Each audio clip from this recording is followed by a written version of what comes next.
Assalamualaikum warahmatullahi wabarakatuh. Subahal khair anak-anakku. Kaifa halukun? Insyaallah anak-anakku hari ini semuanya dalam keadaan sehat walafiat. Madza darsunal an? Apa pelajaran kita hari ini? Darsunal an at-tarikh. Pelajaran sejarah. Kita akan belajar sejarah kebudayaan Islam. Baiklah anak-anakku, kita akan belajar materi masa remaja Nabi Muhammad Sallallahu Alaihi Wasallam. Kita awali dengan bacaan basmalah. Bismillahirrahmanirrahim. Sebelum Bu Guru masuk ke masa remaja Nabi Muhammad, Bu Guru sedikit mereview masa kanak-kanak Nabi Muhammad. Anak-anakku masih ingat? Pada masa asuhan Nabi Muhammad Shallallahu Alaihi Wasallam, siapa sajakah yang mengasuh Nabi Muhammad? Anak-anakku masih ingat? Baiklah, yang pertama Nabi Muhammad diasuh oleh Halimatus Sa'diyah dari desa Sa'ad.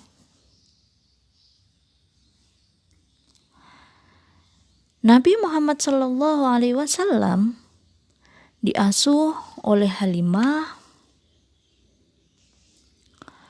mulai dari usia 1 hingga 4 tahun. Setelah 4 tahun, Nabi Muhammad dikembalikan kepada ibunya yang bernama Siti Aminah.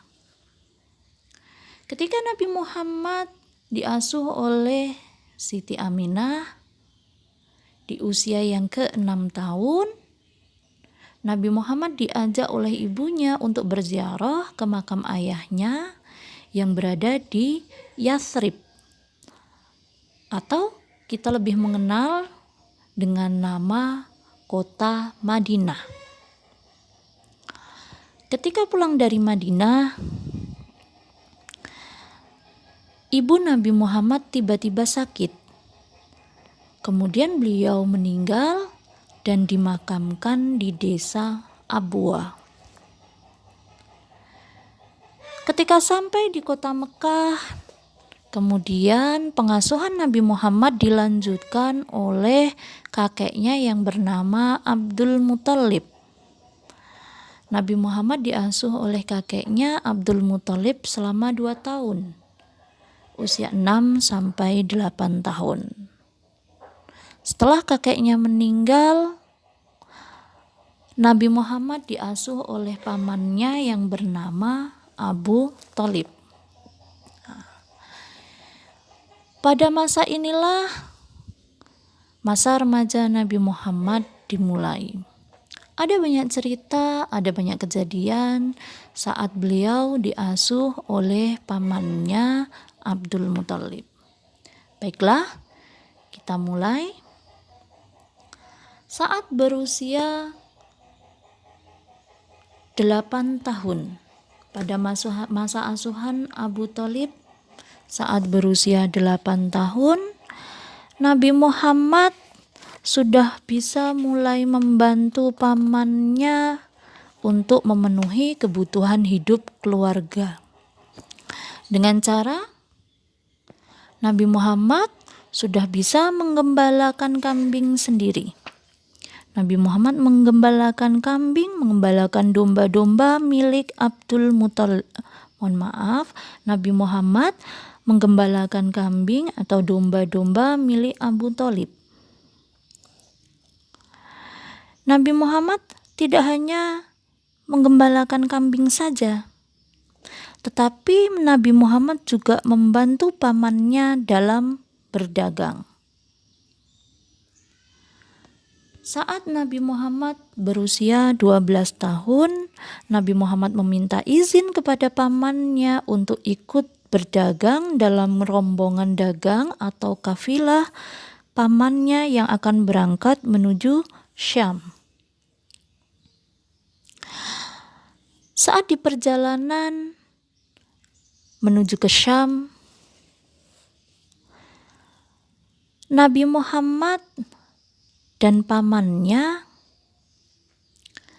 ditemui oleh seorang pendeta yang bernama Buhairah.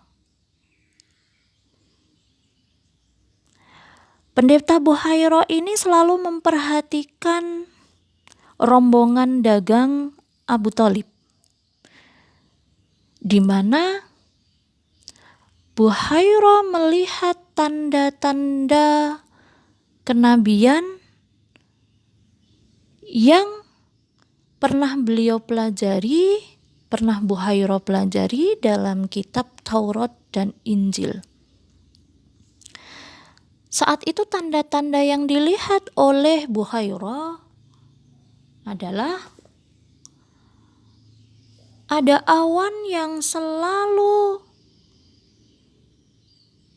memayungi, ada awan yang selalu mengiringi kemanapun Nabi Muhammad pergi. Sehingga Nabi Muhammad tidak merasakan teriknya panas matahari.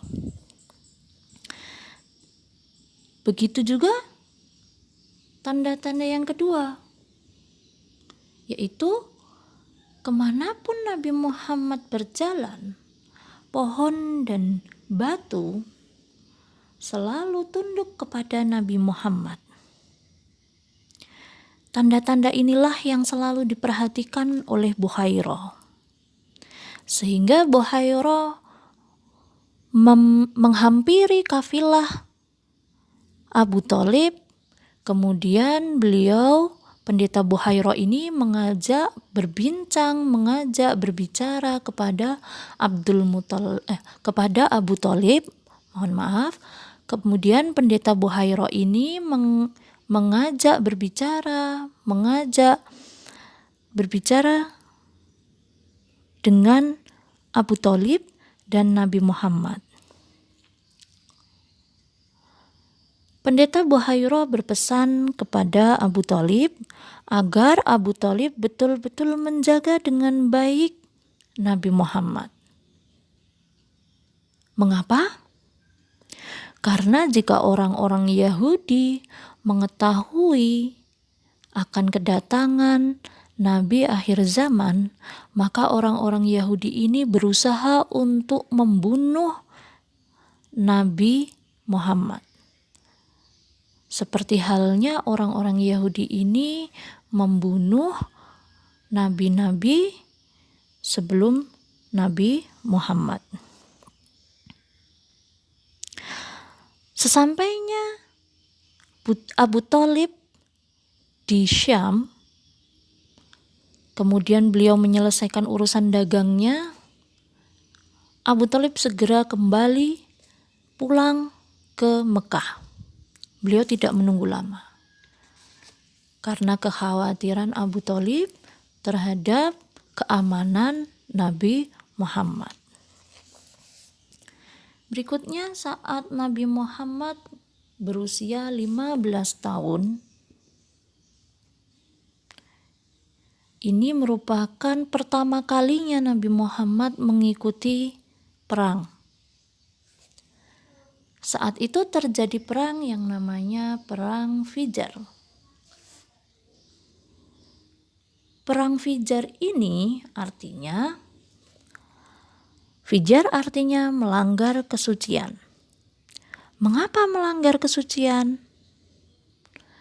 Karena suku Hawazin menyerang suku Quraisy pada bulan yang diharamkan untuk berperang, yaitu bulan Dzulqa'dah.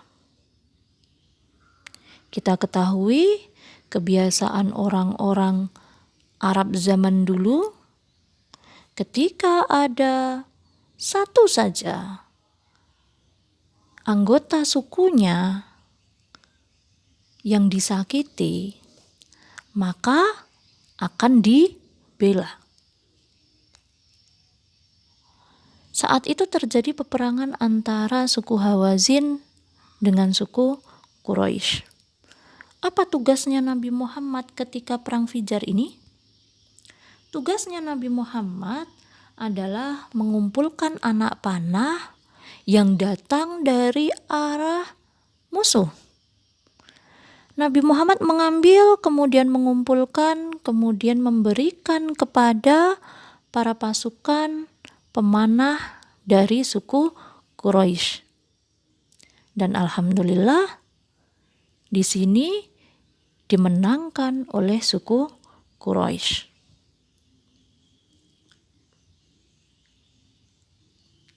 Kemudian saat Nabi Muhammad berusia 25 tahun,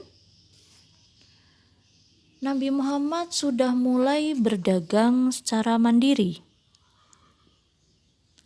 Saat berusia 25 tahun, Nabi Muhammad ditawari atau diajak kerjasama oleh seorang saudagar kaya raya yang bernama Siti Khadijah. Siti Khadijah ini menawari Nabi Muhammad.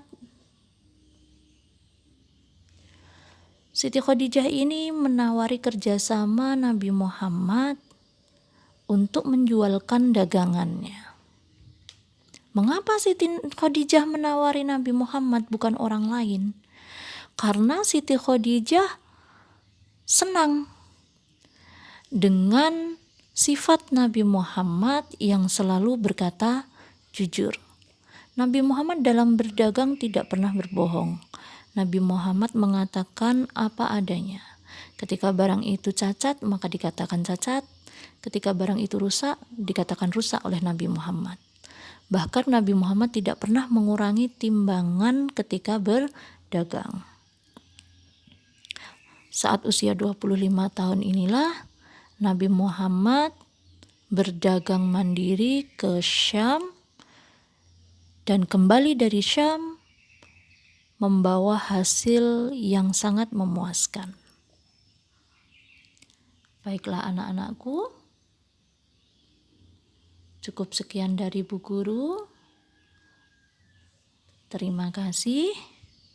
Insya Allah akan Bu Guru sambung di lain waktu. Bu Guru akhiri. Wassalamualaikum warahmatullahi wabarakatuh.